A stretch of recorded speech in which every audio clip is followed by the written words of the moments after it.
Good afternoon and welcome to the Matchup Show presented by Unibet. I'm Shelby Cassesse in for Missy Matthews. The Steelers coming off a tough loss against Cincinnati, but it's time to turn the page because it is Ravens week. Steelers welcome them into Heinz Field on Sunday at 4:25. Let's bring our panelists in now to help us get ready for kickoff. Joining us is KDKA TV sports anchor and host of the 84 Lumber Mike Tomlin Show, Bob Pompeani, former Steelers offensive lineman and a member of the radio broadcast team, Max Starks, and contributor to Steelers Nation Radio and Steelers.com, Matt Williamson. Bob, will come out to you first. We all know what's at stake during Ravens week. What has to be the team's mindset going into this one? Well, it's got to be physicality, Shelby. First of all, last week was all about the Grinch showing up a little too early. We don't like the Grinch. This week, this is the good Santa. Hopefully he'll deliver a present. And quite frankly, as I said, it is physicality. They got beat off the ball, line of scrimmage. Listen, I understand the talent limitations when it comes to depth. They don't have marquee players behind the stars of this team. And when those stars are out, it makes a problem.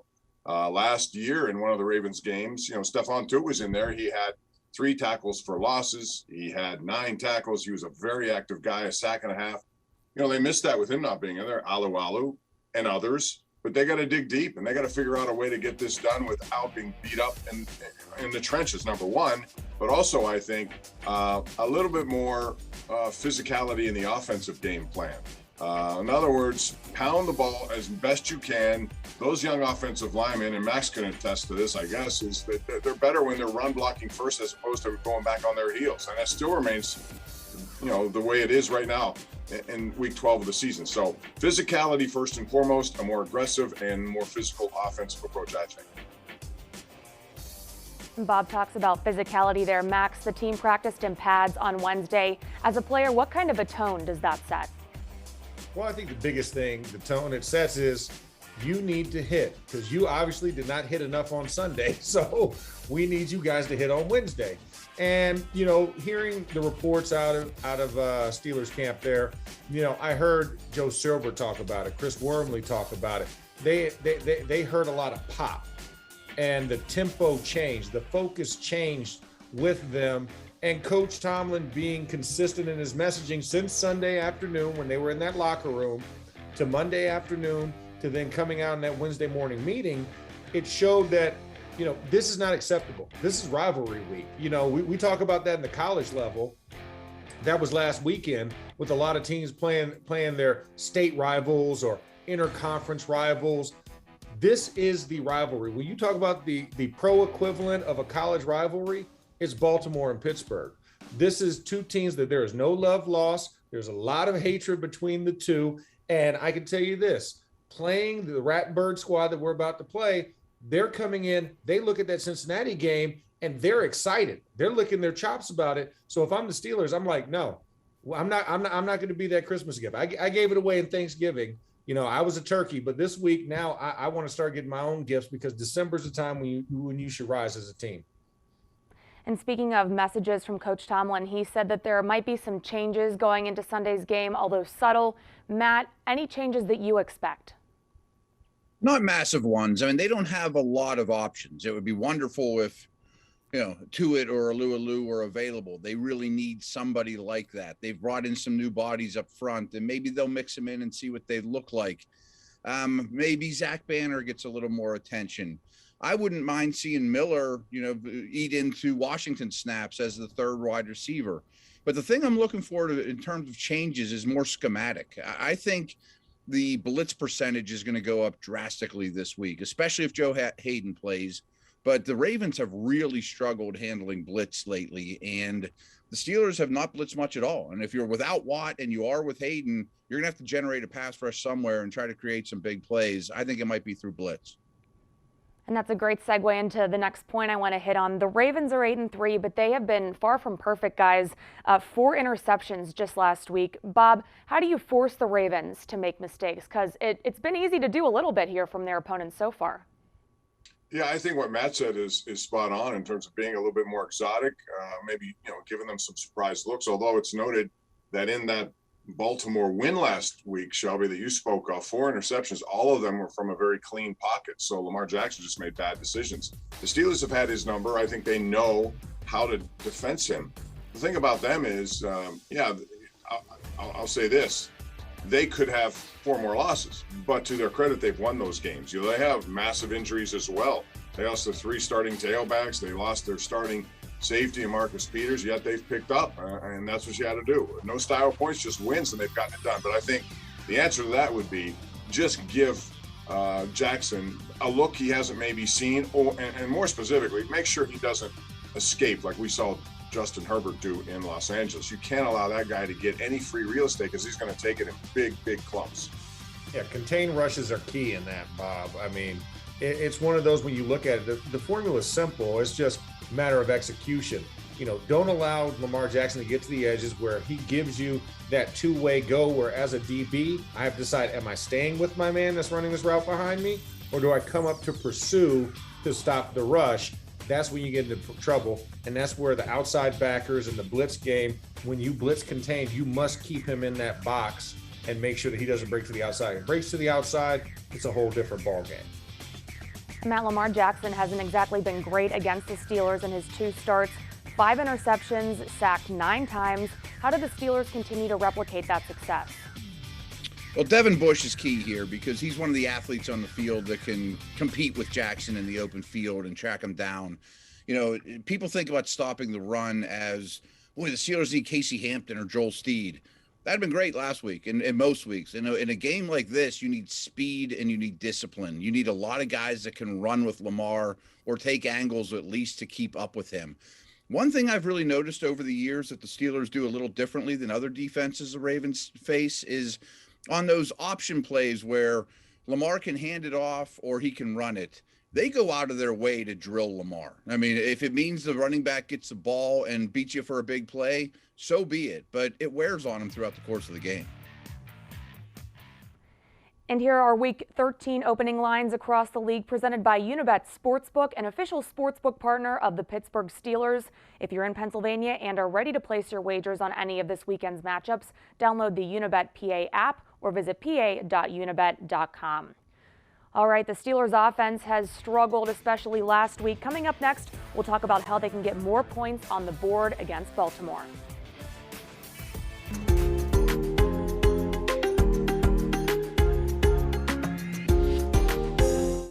Welcome back to the Matchup Show presented by Unibet. Let's bring our panelists back in to discuss the Steelers offense and what they need to do to get back on track for Ravens week. Bob, they struggled last week against Cincinnati. How do they right the ship for this week? Again, I think Shelby's got to be a physical approach on offense, run the ball. All those guys up front have got to understand, what it means to play in this series. A lot of them haven't done it, and they're going to have to be ramped up. I think the padded practices should increase that a little bit. But I also think, you need to win the one-on-one matchups down the field. The Ravens have given up some plays down there, and if you show that you're capable of doing that and either drawing a pass interference or a long completion, it can make life a little simpler when it comes to getting those conversions on 3rd or 2nd and short.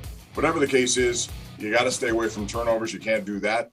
And if they do that and come out and, on a first possession, we had seen this in previous weeks, not last week, but they had gotten better with their first possessions of the game. They had scored points. They had scored touchdowns. They went for an entire 13-game span where that didn't happen. So I think it's important to get them into the lead and then let Lamar Jackson go back and see what they can do in terms of creating turnovers against him in the pass game. Got Joe Haig on the. Oh, go ahead, Max. I was going to say, short-term memory loss is key. Don't dwell on that game. Burn it into your mind, but you got to forget it. Just because you have 6 games left, you still have 3 divisional games. Yes, they didn't go as well as you would have liked against Cincinnati, but you still have an opportunity to right that. Like, the season's not lost, and you can't think, woe is me, the sky is falling. You have to be encouraged, like, okay, I get to go back and I get to compete again. And guess what? I get to do it against the AFC's class of the conference right now in Baltimore. And guess what? I already don't like Baltimore. Even if you haven't played that game, there's enough veterans in there. There's the Cam Haywards of the world. There's the Ben Roethlisbergers of the world to let you know what that history looks like. In fact, Ben could probably show you where his stitches were in his nose when Haloti Ngata punched him in the face. There's a lot of bad blood there to reference, and a lot of guys who've been in this game that understand how nasty this game can be. And Max, Joe Haig's on the COVID list, lingering injuries on the offensive line. How does this unit need to regroup going into this one? Well, I think when you look at this group, it's a place for opportunity. Because you don't have a Joe Haeg now, you say, okay, where does Zach Banner fit into this? Okay, BJ Finney played okay. Does he get better at the left guard position? Is there any type of systems that we can switch and move guys around to see if guys play differently in different positions?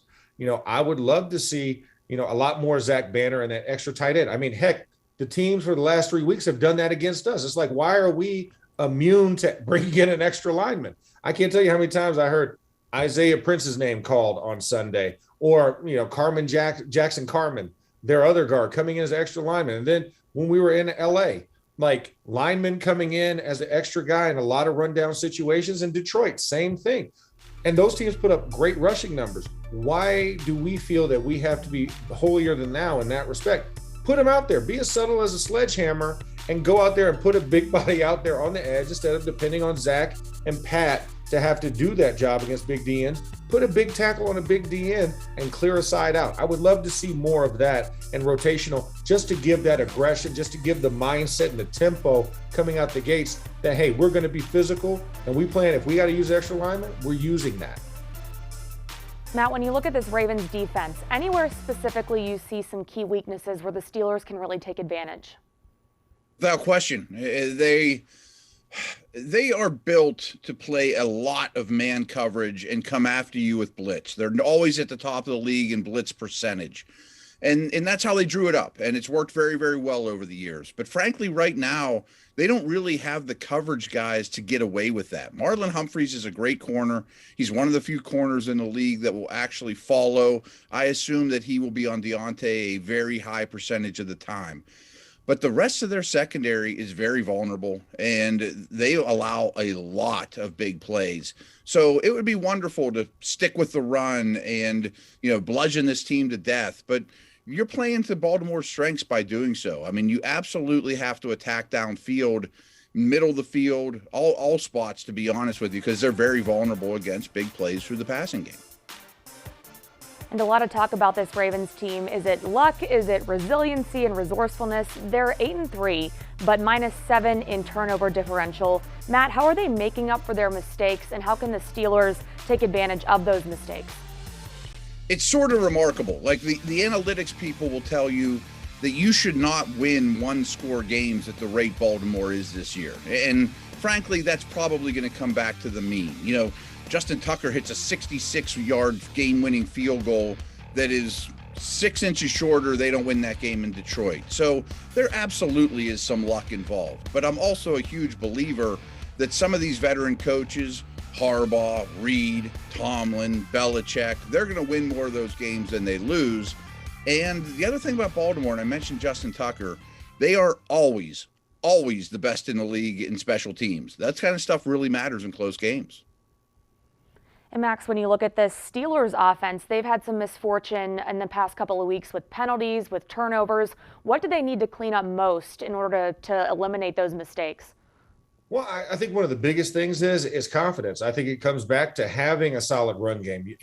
One thing that's always been traditional in this rivalry is the first team to get to 100 yards rushing usually is the team that wins this matchup, because when you're rushing the ball, it frees up the play action, like Matt said, about taking those deep shots, about getting the middle of the field clear, because guys are getting more aggressive, trying to stack the box and trying to blitz on the interiors. That gives you the one-on-ones to Chase Claypool. That gives you the one-on-ones for Pat Fryermuth and company, and allows them to really work some different options on those hyper-aggressive corners. They're not that good, but they're really hyper-aggressive. They want to jump routes and everything else, so there is a big play potential. But the run has to be, the threat of the run has to be there. And what the Steelers have shown over the last couple of weeks is there is no threat of the run. So therefore they have to assert that to get them off of their game plan that they've been practicing all week to protect for short passing game, and now say, we need to go back to our normal formula and allow for more opening one-on-one single high coverages so Ben can throw the ball deep. And Bob, for you cleaning up this offense, is it as simple as getting rid of the turnovers and the penalties, or does more need to be done? Oh, a lot more to be done. Middle of the field. Matt mentioned it. It's been kind of ignored all year, which I never really understood. There's slant patterns available. You got big tight ends. You got to do something to make them think that you're not going to just throw it down the field to the sidelines. And that's simply been the way they've attacked this. I agree with Matt too, that there are matchups. That's what I said earlier. If you go down the field and connect, but you have to show, to Max's point, you have to show that you can run the ball. Otherwise, they're not going to respect that at all. And you've got to maintain that physicality up front. So, no pre-snap penalties, obviously no turnovers, but more than that, it's got to be a mindset. We're going to go in there and we're going to drive this ball down their throats. We can do it in a variety of ways, but please use the middle of the field. That to me is an area that has been vacated pretty much all season long. Time now to tell you about Pick and Win, presented by Unibet. Each week, participants can answer a variety of trivia and predictive questions for points. The person with the most at the end of each week wins a prize, and the grand prize at the end of the season to the top points getter is a trip to the Pro Bowl in Las Vegas. It's free and easy to play. Download the Steelers' official mobile app, create a fan profile, and find the Pick and Win banner under the Fan Zone section. All right, that's going to do it for us here on the Matchup Show presented by Unibet. Missy Matthews will be back next week. For Bob Pompeani, Max Starks, and Matt Williamson, I'm Shelby Cassesse. Have a great weekend.